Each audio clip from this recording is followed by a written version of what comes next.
Hello everybody, and welcome to my top 10 movies of 2015. Oscar nominations came out this morning and that was a lot of fun. I was really happy with them for the most part, aside from Steve Jobs not getting a screenplay nomination, but I'm not going to talk about that.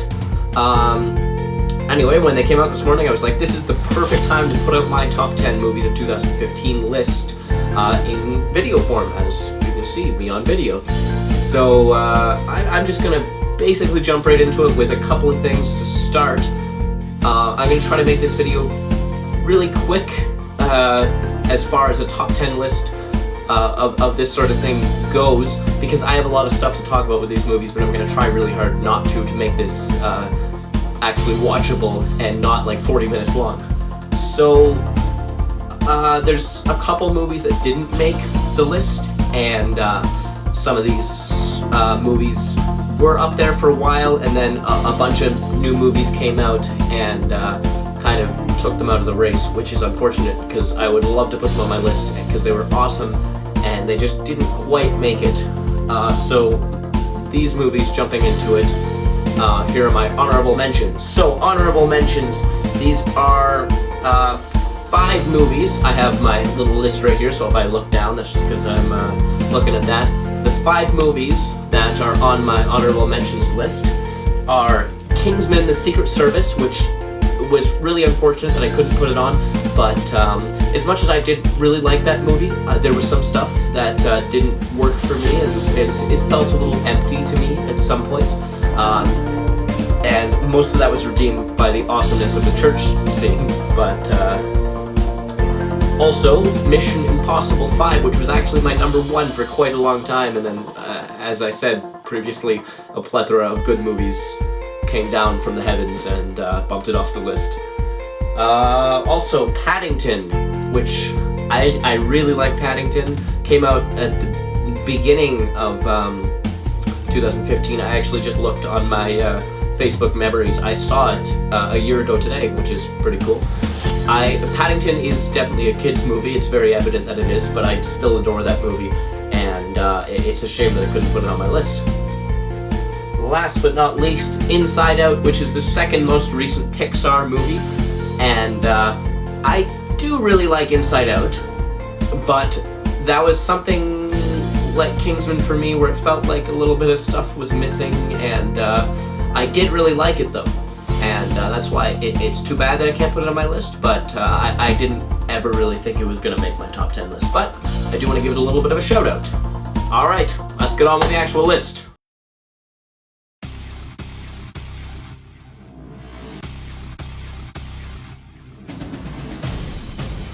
Number 10 is the first movie of the year that I heard major buzz about, and that was getting positive word of mouth galore by film journalists and my favorite movie reviewers, and that is Mad Max Fury Road. Mad Max Fury Road is just a spectacular film to watch, to look at. It's a feast for the eyes. A lot of complaints I'm hearing are actually the reason why I like it so much, and a lot of people are saying now that it's popular and it's cool to hate on it, because every movie that originally was everyone loved, there's the odd person that's like, hey, what about this? And then everyone jumps on the bandwagon of hating it. That happens with a lot of movies, and that'll happen with the movie that's later on my list that I'll discuss. But like I was saying, the complaints that arose a lot from the people watching it were that there wasn't a story, and there was barely any dialogue, and it was just all these cool practical visual effects. And I disagree, although I will say, yes, there wasn't a lot of dialogue. However, the story was in the imagery. They showed and they didn't tell, which is something that was so fantastic about that movie. They were able to put forth a tale that was in the movie that I'm not going to go into because I don't want to be talking about this for too long. But they were able to do that by just these cool, these amazing, beautiful shots and all of that stuff, which is something I really admire. And I'm really happy it got a lot of Oscar nominations today, which is unusual for a film of that type.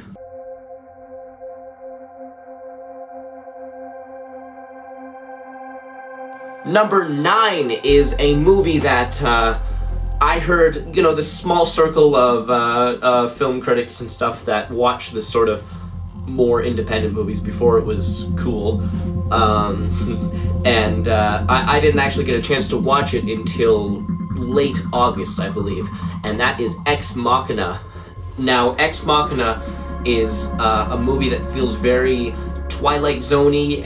It stars Donald Gleason and Oscar Isaac, both of whom are in Star Wars, and are some of my favorite actors, new emerging actors working right now. I love them both, and they both did an excellent job in this movie. But the real standout was Alicia Vikander, I believe, and I might be saying that wrong, who played the AI in that movie. The whole movie was very, very contained, although they still managed to create this amazing world, and that's something I really respected watching that movie, and the screenplay alone makes it deserve a spot on this list.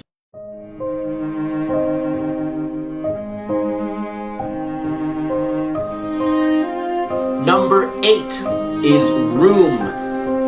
Room is a movie I recently saw, actually. I watched it not even a month ago, probably just a couple of weeks ago. That's not important. And it is based off a novel that I read about a year and a half prior. When I heard it was being made into a movie with Brie Larson, I was very excited because Brie Larson is one of my favorite actresses working, although she was one of my favorite actresses working comedically. So I was really interested to see how she would handle a drama, even though I had seen her work in Short Term 12, which she was fantastic in. I was curious how she would really lead a small film like Room, and she did an amazing job. So did Jacob Tremblay, who was her son in the movie. It was a hard to watch, brutal movie, but it's one of those movies that makes you rethink your view on things, and that's great.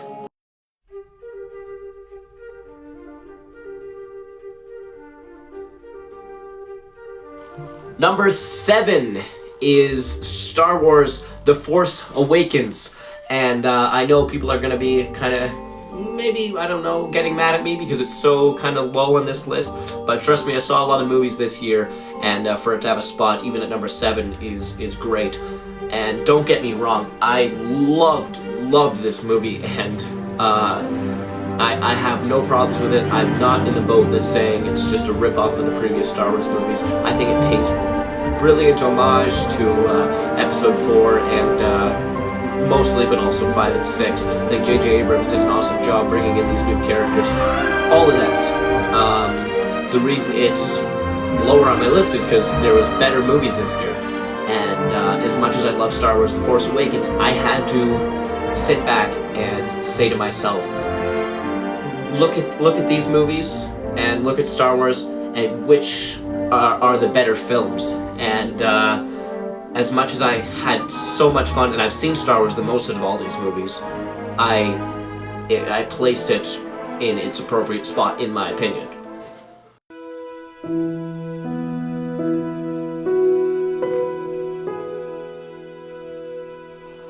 Number 6, we have Brooklyn.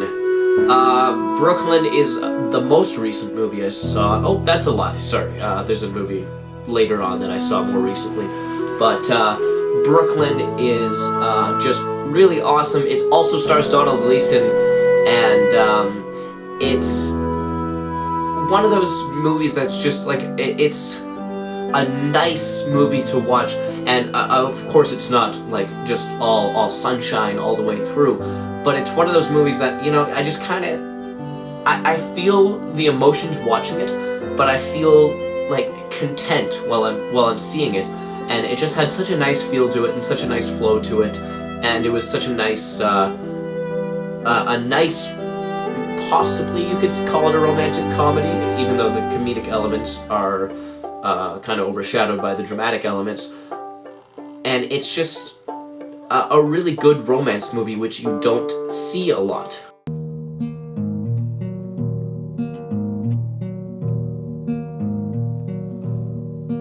Number 5 is the most recent movie I've seen this year, and it's by my favorite director of all time. As you can see, 2 posters on my wall, right here, Django Unchained, right here, Pulp Fiction, and that, of course, is Quentin Tarantino's The Hateful Eight, the 8th movie by Quentin Tarantino. It's really unfortunate that a lot of people can't appreciate this movie, and a lot of people are saying it's very boring and very dialogue-y, and it's even more unfortunate that I was almost on that boat for the first 45 minutes to an hour of this movie, which is a long time. I was interested in what was going on, and I was like, this is pretty good, this is clearly Tarantino dialogue, but you know, it's slow. And the thing about this movie is, even the first little bit is slow. When you get up to what it's all leading up to, and you witness all the glorious Tarantino ultra-violence and stylism and conflict among characters, you look back to the first act and you say, I understand what he was doing now. He was creating this slow burn-up to that climactic ending, and that is why I ended up loving Hateful Eight to a ridiculous degree. I was so hard-headed at first. My grandma didn't even believe in me.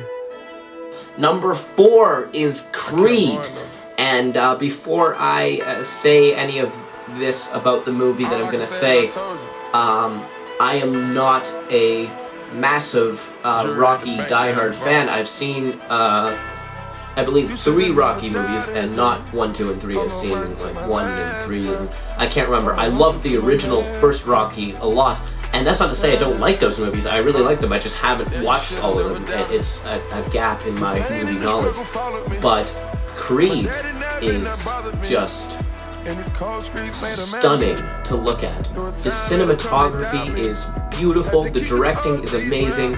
Michael B. Jordan as Adonis Creed is fantastic, but the biggest reason for me to like this movie is Sylvester Stallone's performance as Rocky Balboa, as this aged, and I'm not going to get into spoilers, but stuff starts happening to Rocky, and his performance in this movie is just outstanding, and I haven't seen Sylvester Stallone be this good ever, and I'm going to go out on a limb and say that. And that's why this movie gets placed so high up on my list, is because even though I'm not a diehard Rocky fan, and this film definitely pays homage to all the Rocky movies, and you can tell that, but it's a film that stands on its own so good, and it was just one of the best movies of the year, and it will, I'm sure, be ranked as one of the best boxing movies of all time in years from now.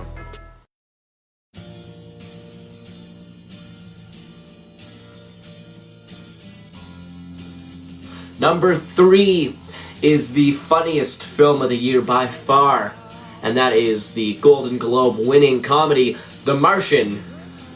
No, seriously, I did laugh a lot at this movie, but it's definitely not a comedy. Nice try, Hollywood foreign press. But yeah, in all seriousness, this movie made me like have this huge smile throughout the entire movie, and it hurt to smile for that long, because it's a fairly long movie, and to smile that long is crazy, but it's just, everything in this movie was just so well done, and the whole time I couldn't help but thinking, Matt Damon is doing something really good, and he hasn't done anything spectacular in a while, and more importantly, Ridley Scott is doing something good, and that just put this huge smile on my face. And aside from the redemption of them, the movie in itself is just fantastic. It's Castaway meets Apollo 13, as everyone has said. That's not, I'm not saying I'm being original by saying that. Everyone has said that, and it's by far better than both, and I love both those movies. The Martian is the best space movie to come out in the past number of years, and we've in that time had Interstellar and Gravity, which is quite a feat. It's like we have a space movie once a year now, which is fun, but yeah, anyway, everyone acting in The Martian was just top notch, and I had such a good time with that movie, and that's why it's my number 3.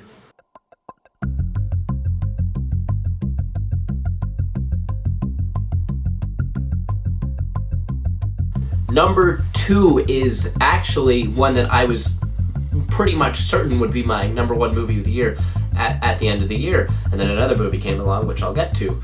But this movie was one that I was looking forward to probably more than most of the movies on this list, and that is Steve Jobs, directed by Danny Boyle, who's directed some of my favorite movies, and written by Aaron Sorkin, who's wrote some of my favorite movies, specifically The Social Network, which is in my top 10 favorite movies of all time. I love The Social Network, and I love Steve Jobs. Both of them have that snappy, quick-witted dialogue that Aaron Sorkin is famous for, and everyone in the movie was able to utilize this dialogue to just top-notch levels. Michael Fassbender, Jeff Daniels, who was also in The Martian. I didn't mention there, he was really good in The Martian, but even better in Steve Jobs. Kate Winslet was phenomenal. And the biggest surprise of the year, Seth Rogen was just so great. And what I love is he wasn't used as a comedic relief. He was playing a real character, and he wasn't just Seth Rogen coming in there and Seth Rogen. That was a terrible Seth Rogen laugh. He wasn't just the comedic relief. He was real, and all of the characters were real, and the dialogue was just so good. And I was just in awe the whole time watching this movie, and I keep telling everyone about this movie. You've probably heard me talk about this a number of times. This is a movie that is told in a very unconventional way, and I think what's so great about it is that it's very unapologetic. They tell it in these 3 different segments, and they say this is what's going on, these are the characters, and don't expect them to really change. These are the characters, these are who you get. And people that are like this, like Steve Jobs, for example, is the biggest example. People that are narcissistic and manipulative and just a real dick, they're not gonna all of a sudden become a good person. And he does have his little kind of moments of redemption, but in the end, he hasn't really changed that much. He's still a dick, and that's what the real Steve Jobs was. He was a genius, but he was a dick. And they didn't try to show at the end of this movie that, oh, he was actually just this great person all along. And that's something I respect so much. They were real characters. And thank you, Sorkin. Thank you, Boyle. Thank you, Fassbender. Beautiful.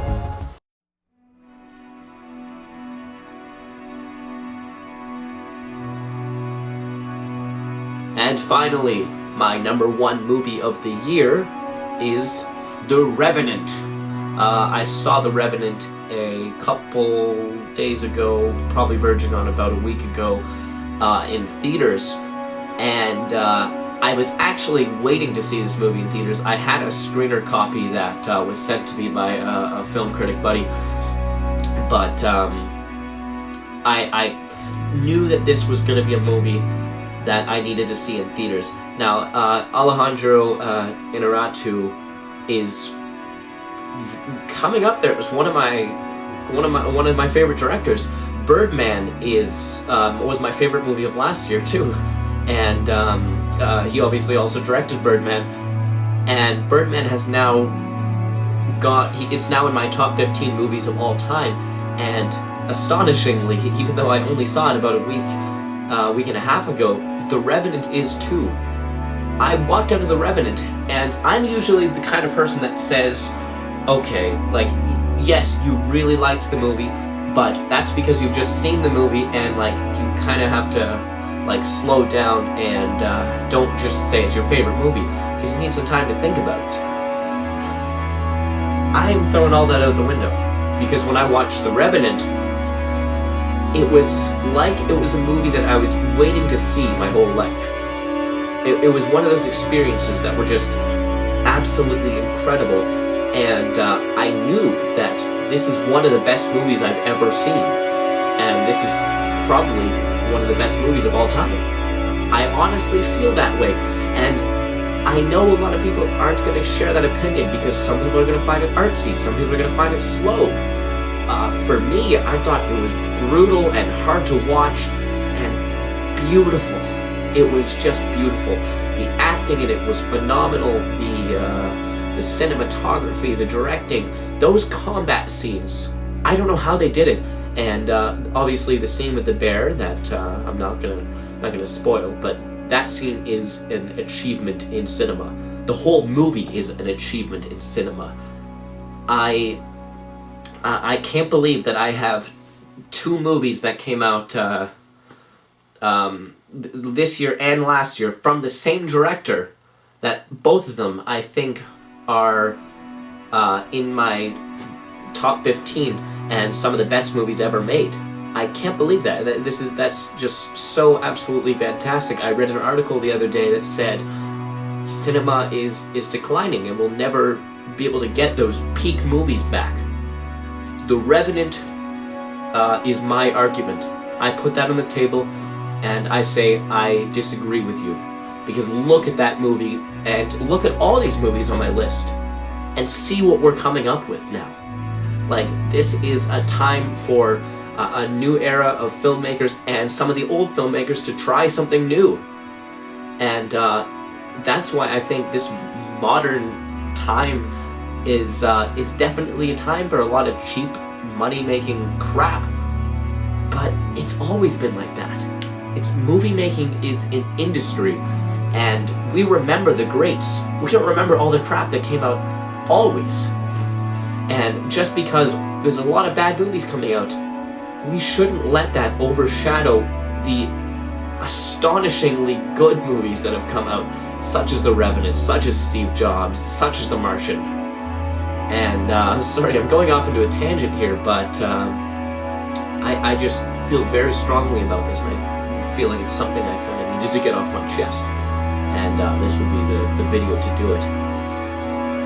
Alright, so thank you for watching this video.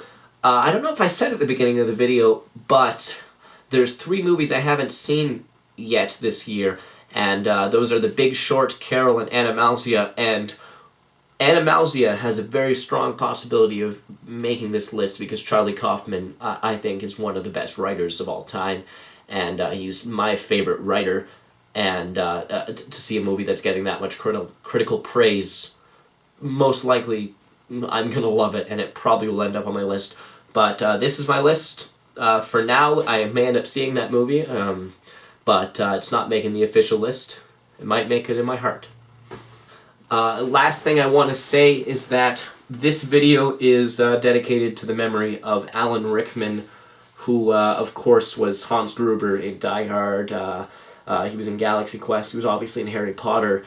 The man is one of those actors that, even if he was in a not-so-good movie, which he didn't do a lot of, but he did some, and, or if the movie was, like, good, even, or great, or mediocre, any level, he's in it, he's always going to bring it up.